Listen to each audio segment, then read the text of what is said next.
Hello, everybody. Welcome to The Productive Attorney. My name is Jim Zeta. I am your host. The podcast is something where you can be more productive at work and more efficient so that you can do things outside of work that you want to do and don't have to spend all your time on work. And today we're going to talk about something that I feel most lawyers deal with a lot, and that is stress. We're going to talk about stress on lawyers and what is unique to stress on lawyers, what are the causes, and then how you can deal with stress and how I've dealt with it. So, all you know, I've been practicing law for 34 years, and I've been a litigator that entire time. And I distinctly remember as a young attorney that I didn't know anything. When I started, I came out of law school and didn't understand the law and stressed significantly about not understanding the law. And an older attorney told me it took him 5 years to go ahead and learn to become proficient in the law, which is 10,000 hours, which, you know, is a famous deal of you have to be 10,000 hours to be an expert. And it kind of worked out. But then an older attorney also told me that litigators in particular typically last about 25 to 30 years at most, but typically 25 years before they burn out. And I kind of wanted to figure out why that was. Why is it that litigators burn out? Now, I've been going 34 years, and I will tell you that there have been moments when I have been burned out during the practice, and the stress has been so much that, it was just really, really difficult. And I'll tell you how I handled that. The reason why stress is kind of foremost in my mind right this very second is I have a hearing in the morning on a motion for summary judgment in a case. It's a pretty serious case, and I want to do well for the client. And so I am a little worried about that. And then on top of that, I have 2 summary judgment responses due, one on Monday and one on Tuesday. And they're relatively serious cases, one more than the other, but one's a federal court, which requires a lot more work. And so I'm looking at, in addition to all my other responsibilities with my cases in my office and family and that sort of thing, I'm looking at a hearing and 2 responses in the next 3 or 4 days. Doesn't seem like that heavy a load, except I really work hard on my summary judgment responses and I have a lot of other things to do. And it rose my stress level. It hasn't been high like this in a while. And I was trying to figure out, okay, what was it that's causing it? You know, what is it that's bringing up those old feelings? And I think the number one cause of stress for attorneys, one of the big causes is deadlines. Courts expect us and clients expect us to do things within a certain amount of time, and we have strict deadlines. And if we miss those deadlines, there is usually some leniency given for most, statute of limitations being an exception. But you have these deadlines, and if you miss it, it requires a lot more work to explain why you missed it, and you can't miss it. And these deadlines don't care about anything that's going on in your personal life. These deadlines don't care about anything that's going on in any other case. They don't care about anything. You've got to get things done by this time. And that creates a high level of stress. And on top of that, most lawyers are type A personalities and they want to do well on the projects they're working on. So not only do they have this deadline coming up and these pressures of the other case, but they also want to do well. And so that's one of the situations where you get too much work. And there are lawyers out there who have these billable hour requirements of 2,000 and 2,200 hours, or they have their own internal motivation that I want to be, high on the number of hours that I do, and they just work a lot. And they have all these deadlines coming up, and they all this work want to do, and they keep taking on more work and taking on more work, and it just kind of feeds upon itself. And it becomes where you work so much, and you're so focused on your work, and you're very proud of the fact that you're doing work, and you're getting positive feedback for that work, that it becomes a loop. And you forget, and that's one of the reasons we have this podcast, is that you forget why you got into the law in the first place. The reason why you got into the law in the first place was to help people, was support yourself, to support your family, to try and make a difference. And now you're in this loop of just wanting to do more and to be better, and you kind of lose your focus on that. There is a time, especially for lawyers, when there's too little work, where the niche practice that you're in, or you just have a lull in your practice and you have too little work, and that causes a different level of stress. And that is, man, am I in the wrong area? Am I going to make money? All that kind of thing. And so that's a level of stress. And so how do you balance that? How do you get just that right level? And I think lawyers struggle with that all the time, as to how much work do we take? How much is too little? How much is too much? And a lot of times when we don't have enough work, we'll take a stretch on something. We'll take something we normally don't take. Then we get busy again, and that case that we took that we shouldn't have taken becomes a millstone around our neck. We're just having to deal with this case that we never should have taken in the first place. And so that stress of too little work causes us that. We have stress because we fear we don't want to lose. Everybody wants to win. And so you have a hearing like tomorrow. I don't want to lose my hearing on the 2 summary judgments. I don't want to lose my summary judgments. There's a matter of personal pride for me that I don't want to do that, and also for the clients, I don't want to do that. You have a fear as a lawyer of making a mistake. In litigation, am I missing a case? Am I missing a witness? Am I missing a theory? Have I undervalued the case? Have I overvalued the case? Am I going to get dismissed on summary judgment? All these things about you don't want to lose. You want to work and you want to win, and so there's that stress and that you put on yourself. And the worst stress is the stress that I have found is that you put on yourself, not so much that your clients put on you, your employees put on you. It's the one that you say for yourself, like, I've got to do this. I've got to make this work. Another stressor that everybody in the world has, but lawyers have it as well, is money. You never can have enough. I mean, lawyers always, everybody, human nature, you want more money because it gives you more security and more flexibility and more things that you want to do. And so you're always worried about money. And so that's not unusual to lawyers, but that's another stressor. Emails is a stressor, and I've done a whole podcast on email management. I think managing your emails can become a stress when you have other things. Returning phone calls, I know, especially younger lawyers in this day and age of texting, and that's the way they communicate. They don't like to call people. They don't like to pick up the phone and talk to them. And I think that returning calls can take a big chunk out of your day because people just want to tell you their problems. Just a quick story. I had a potential client call me on a medical malpractice case, and here in Texas, medical malpractice is very, very difficult to pursue because of tort reform done about in 2004, 2005. And so this potential new client was a little bit upset that we hadn't responded to the call quickly enough. But I was going to take the bullet for it. I was going to say, I'm sorry, we had a lot of things going on, and it took us a little while to get to you, and it slipped through the cracks a little bit, but we picked it up, and I'm calling you right now. And the guy was very gracious when I got him on the phone, and he said, I have called 16 law firms. You're the 16th law firm, and you are the first attorney that I've spoken to, that I've actually talked to. He said that some lawyers give them links to videos to tell them to go talk to their legislatures. Some people won't even talk to him. So he doesn't get past the screening process. I spent time with him on the phone, explained to him, the ups and downs of the medical malpractice system. And at the end of the day, he just gave us a 5-star review for us helping him. So what was a bad situation, you return the phone call and it can turn into a good situation. But that initial problem, that initial issue that comes up definitely causes stress. Marketing is a stress. Where's my next client going to come from? Where's my next piece of business going to come from? Hey, I have a good book of business, but are they going to leave? I have to hold on to the existing clients I have and try and get additional clients and move forward. Marketing is always a stress.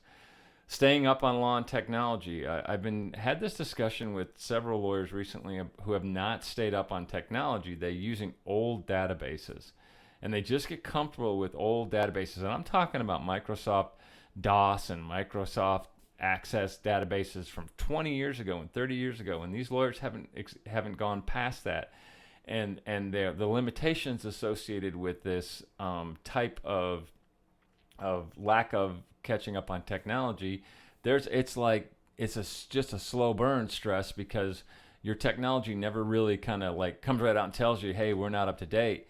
But in turn, I mean, there's updates, but they don't come right out and say, hey, there's a better product out here. You need to spend time and money and energy training your staff and learning this new product. There's nothing out there that says that. You have to go out there and figure that out. And most time when you're doing all the other things in law, you don't have time for that. You don't have time to do that. On top of that, you also have to stay up on the law. You want to know what's going on in your practice area. You want to know what's going on. You're always looking to advance. Do I want to be an attorney that becomes a partner? Do I want to have my own firm? Do I want to, just create more business somehow? You always want to advance and be better, and that's the stress that people put on themselves. That's a lot. And that all we're talking about is and in addition to that, we have clients who are difficult. And it's like when I used to coach and we say we want to coach an orphanage because the parents are so difficult. When I was coaching soccer, it's similar. Like, man, sometimes you want to practice law without the clients because the clients can be difficult. But of course, the clients are the reason we're here, and the clients are the ones we're trying to help. And so you have to come in, and when you have a difficult client, that can cause a lot of stress when you're getting phone calls. What's the status? Every day, what's the status? Well, nothing's changed since yesterday. Well, call the next day. What's the status? What have we done with this? What about that? And so those kind of things can get tough. All of that stress that I'm talking about is work-related stress, but then you've got a whole world of stressors outside of work. Lawyers go through marital issues all the time when they work too hard, and they have divorces, and that's a huge stressor. Or they're just having normal everyday problems with relationships that they're working through. And you come to work and you sometimes have that issue of, oh man, I just had a bad day with significant other. And that layer of stress on top of all the other things that we just talked about make it really difficult. Make it hard for you to get through the day and do all the things that you need to do for your clients. So those are a lot of the reasons that we have stress, and we're all type A personalities. We've gone through college. We've done well on LSAT, done well on grades, went into law school, busted our butt for 3 years, studied really, really hard for the bar exam, have landed a job or in a position where we want to be. We've really gone, above and beyond. We're at the 99th percentile of people who have advanced in their careers if you're this far along. And so you're going through it and you're like, okay, I've got all these things and I'm doing all these things, but I have all this stress. What the heck's going on? How do I deal with it? And so I think there's a lot of ways you can deal with stress. One of the key things that I deal with stress is I'm myself at my practice. And by that, I mean, there was a book I read, I think it was Run, Rabbit, Run, when I was in middle school. And all I got out of the book was, it meant a lot, but what I really got out of the book was be yourself. And so I can tell when a lawyer is not being themselves in terms of true to who their personality is. They come off not authentic. They come off as difficult. They come off as just weird. And if you, like for me, I tend to be a nicer guy. I like to talk to people. I like to please. I like to give extensions when necessary. But I know enough not to get run over. That's who I am. And if I'm consistent in how I act with every client and every opposing counsel and every, communication with the court, communication with my staff, I may not remember all of this stuff, but my consistent action and my true to my personality, if someone tells me something and it's not consistent with the way I am, I can tell them, no, that's not correct. I don't have a specific recollection of that, but I would never have done that. Or if somebody tells me something, they said, you said this, and I'd be like, yeah, that sounds exactly like what I would say. I'm consistent with that. And so I'm true to myself in terms of how I practice my law, and it gives me a level of comfort that when I come into the law practice, I don't have to be someone I'm not, and that would be hard to do every single day. And I will say this, if there are lawyers out there that are really true believers. There are lawyers out there that are real go-getters. There are lawyers out there that are just kind of irritating, right? But sometimes I see those lawyers and they're being really true to who they are. This is not some fake persona. They just are that way. They believe very strongly in what they're doing, and they can be extremely irritating in the way they work with them and deal with them. And you just have to set up boundaries with those kind of attorneys. But I actually admire that if that's the way the person truly is. But I've seen some people try to be irritating and over the top, and it's not organic, it's not genuine, and it shines through in there, and it really hurts their practice. Another thing is to have systems in place. Technology is a great equalizer. And it goes back to, fear of not being up on technology. Have a consultant who does technology. Have them look at your practice and tell you, hey, I think that you can improve your practice if you improve to this technology. Invest in the training. It sucks at the beginning to shift all your stuff, to get all your data, to all your information and shift it in a new system. It sucks. But once you get it in there and it becomes more efficient and you train everybody, there'll be growing pains. But once you get it working, it's magic. And so I think you really need to get systems in place. And I have systems where I come in and I make sure that my email's up to speed. I make sure all the paper's off my desk. I look at what I have to do on my to-do list and I start pounding my to-do list. I always look at the calendar and look and see what I have coming up. For example, the hearing tomorrow and the 2 summary judgment responses. I know those are there, so I have less time to spend on the to-do list and less time to spend on the emails and the paper, but I try as best I can to stay up on that while I'm doing my other stuff. And then if you get a little break, you can really beat down that to-do list and really get some stuff done. So that's having systems in place. Be selective in your clients, be selective in the cases that you take or the transactions that you work on.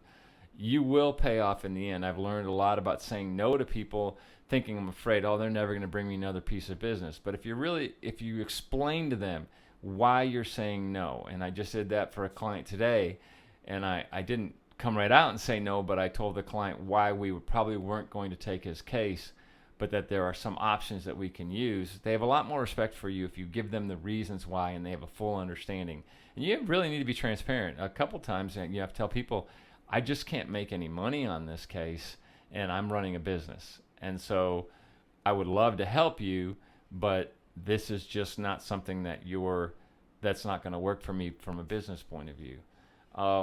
Return your phone calls. I know a lot of times you don't want to. And that call I just talked about with the MedMal referral, I didn't want to really return that call because I thought it would be a negative experience. But a lot of times if you're just transparent with them and tell them exactly what it is and who you are, and you're true to yourself, and you tell them exactly in the way you've learned, and they get to talk to somebody and know their rights from someone who, like me, who's been practicing over 30 years, it gives people some calm. And I found that returning the calls, even the ones that sometimes I hesitate to do, it just gets it done and that stress is gone. I don't have to worry about trying to get in touch with that person anymore.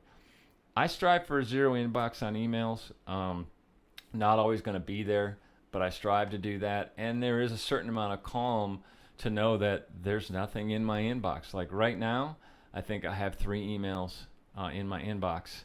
And one of them is notes for this podcast.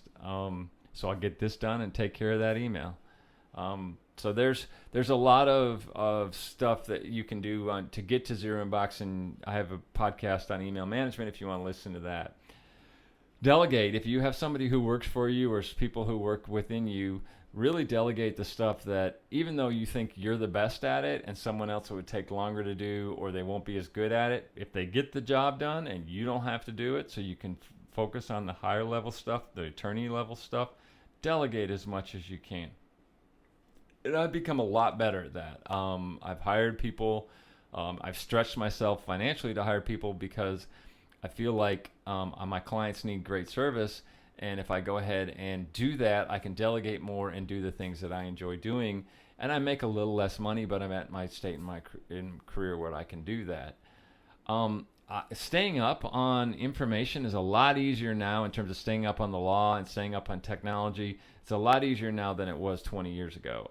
Now I have a listserv with the Texas Trial Lawyers Association that I stay on, and there are probably 50 emails a day, and I follow that for topics to see what's hot right now, what's bothering attorneys, what's working, what's not working. And that helps. I have Law 360 has some legal newsletters that I read. I read the Dallas Morning News and the Fort Worth Star-Telegram cover to cover every single day. And there's a email called 1440, a little newsletter that comes out every day. And it is a middle of the road, no nonsense, no politics, no BS. Here's the 3 top stories of the day worldwide, and here are some little other tidbit stories that are of interest, and you can read it in 5 minutes or less. And I feel like by looking at the listserv, the legal newsletters, by reading the newspaper, and then the other thing is I have an email that comes into me every day of all the new filings in Tarrant County where I practice, so I can see what lawyers are, who's filing, what types of cases they're filing, and that keeps me up to speed on what's hot and what's going on. As far as money goes, it's important to save. I always knock down debt. I get rid of debt as quickly as I can. If you have a debt that you're paying 5% on and you have money in the bank, pay your debt, because that gives you an automatic 5% return. Now you've paid it off and you're not paying 5%, so you've got a 5% return. And 5% returns are hard to come by anywhere nowadays. So I always believe if you can, pay off your debt. And then once you pay off your debt, start investing in various products. There are millions of people out there who want to take your money and invest it for you. Be really selective. That's a whole nother world I won't even get into on this podcast. I also feel like if you have a problem client, you need to deal with it as quickly as possible. As soon as you find out that that's the issue, then we have some deals in our office where there are some clients that are difficult, some clients that want to be notified at every little step in their case, which is hard to do when you're running a bunch of cases. But you have to know who they are and you have to treat them with kid gloves. But the idea is to have as few of those as possible, and to deal with them up front and to manage their expectations in that very first meeting. As far as outside of the office, you cannot neglect your significant others. You can't neglect your friends. I spend a lot of my day on the phone with friends who happen to be people that refer me business, but at the same time we're friends. And there's nothing better than that. I always think of about stress. I always think about Crocodile Dundee, and the one where he comes in from Australia and they ask him, well, what do you do when you're upset? And he says, well, I go on a walkabout and I talk with my mates. And that's really a great kind of piece of advice is take a walk, let the stress kind of roll off you, and talk with your friends. I'll go on a quick aside. When I was in, I took a trip to Italy with my soccer team. I coached a soccer team back in the late 90s. And one of the distinct memories I have, we were in Reggio Emilia, which is a beautiful town, and they have a town square. And one of the distinct memories I have is there was a group of older men, probably in their 50s and 60s. They were standing in the square in a circle, about 8 of them, and you could tell that they were passionate about what they were talking about. And I imagine that they were talking about politics, and they were talking about sports, and they were talking about money, things that they cared about. And every once in a while, one of the gentlemen would get really upset, and he would, get all blustered and act like you guys don't know what you're talking about, and walk away, take maybe 3 or 4 steps, and then slowly make his way back into the circle. And then another gentleman would do that and get upset and then walk away and then slowly make his way back into a circle. I thought that was kind of odd that gentlemen in their 50s and 60s would be in a town square just talking like that. But then we have a restaurant near us called the Old South Pancake House. And I used to, when I was in my 30s, come there and there'd be gentlemen in their 50s and 60s sitting around tables talking about things. And I thought, what the heck are they talking about? I've got families, I got kids, I got work. I can't sit there all day and talk to a bunch of people. I don't understand who these people are and what they're doing. Well, now I'm in my late 50s. And I have a group that I meet with at the Old South Pancake House. And it's a group of older men. And the reason why we do it is because it's like Crocodile Dundee. We talk to our mates. We talk to them about politics. We talk about money. We talk about sports. We talk about all the things that are of interest to us. And we're looking for friends and all that. And that is a great stress relief. And so one of the things I've learned is go ahead and talk to your friends. And they'll help you. I'm also a big believer in practicing your hobbies. If you have a hobby, don't ignore it. I've talked a lot about soccer and how important that is to me. I've discovered yoga. I've discovered being a yoga instructor and doing core power yoga. Those things are unbelievable releases for me to get away from the office and to get away from all the stress that's associated with it. And you have to, as an attorney, every year we do our goals. Some people write them, some don't. You have New Year's resolutions. Inevitably, the very first one has to do with fitness and weight. Most people say, I want to lose 10 pounds. I want to be in better shape. Everybody wants to be in better shape. Everyone wants to look as good as they can look. But that just doesn't come easy, or else everybody would do it. And so in order to make that happen, you've got to make 3 things a real priority, and that is exercise, and it can be any level of exercise. Just move. Nutrition. You got to be smart in what you eat. And the practice of law does not allow for good eating habits, so you've got to really focus on it. And then sleep. You've got to know what your normal bedtime is, your normal wake up time, and what your sleep habits are and what the best sleep habits are for you. If you get those dialed in, if you get your exercise right, you get your nutrition right, and you get your sleep right, then you're in a really great shape and a really great spot. And I'll be honest with you, I get people to help me with that. I'm somebody who likes to exercise with community, so I really enjoy the community, working out with the yoga people, working out with my soccer, playing with my soccer teams. That's how I do it. Some people are really good on their own. They like to go on long bike rides by themselves, long runs by themselves. Find what is good for you and what works for you, and then get others to help you. So the community helps me with my exercise. I have a nutritionist that I go see 4 times a year, and she keeps me, sometimes more than that, and she really keeps me on track. Make sure that my calorie intake is proper, make sure the nutrients are proper, and really it's just to check in and say, when just my most recent one about 6 weeks ago, I was a little heavier than I normally am, and she's like, what's going on? And I told her the stressors I was going through and the reasons why, and we got refocused, and I'm back down. I'm back to where I need to be. So you get others to help you. If you make money and you happen to have money, find the best in the industry, go out there and get them to help you with that. And that goes with medical exams as well. Get your yearly physical. Also, dermatologists, to have them look at you. A dermatologist recently found a spot on me that was precancerous, that she was behind my knee. I never would have known. I never would have seen it. It's right above where my soccer socks go, below my shorts, so it got a lot of sun that I didn't think of. She found it, had it tested, precancerous, no problems, I'm great, but if it had been there longer, I could have had a problem. See your dermatologist, especially as you get older. And then lastly, I would say the things that can affect exercise, nutrition, and sleep are drugs and alcohol. I understand that drugs and alcohol are some things that people can't control. They're habits that have come out, but to me, it's not so much of like I'm holier than thou because I don't drink and I don't do any of these types of drugs. I just have an addictive personality, and I felt like if I started doing those, I wouldn't be able to stop, and they would help me cope with the stress, and I don't want to do that because they take you down a terrible path, and they can really exacerbate your stress. And so what I would say is stray away from those, cut back on those as much as you can, focus on the exercise, nutrition, and sleep, and that'll help. And so finally, spend time with your significant other and go on vacation.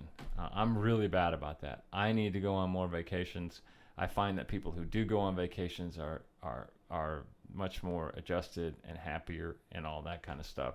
So if you get a chance, set it out. And we went to Australia about 4 years ago for 2 weeks, and that's a memory I'll never, with my wife and my 2 kids, and that's a memory that will stay with me forever. It was a wonderful, wonderful trip, and you work that hard to get those kind of trips in, and you kind of forget that that's why you're doing it. So go ahead and make time for that. I'm telling my staff and making sure that they're all going on vacations as well.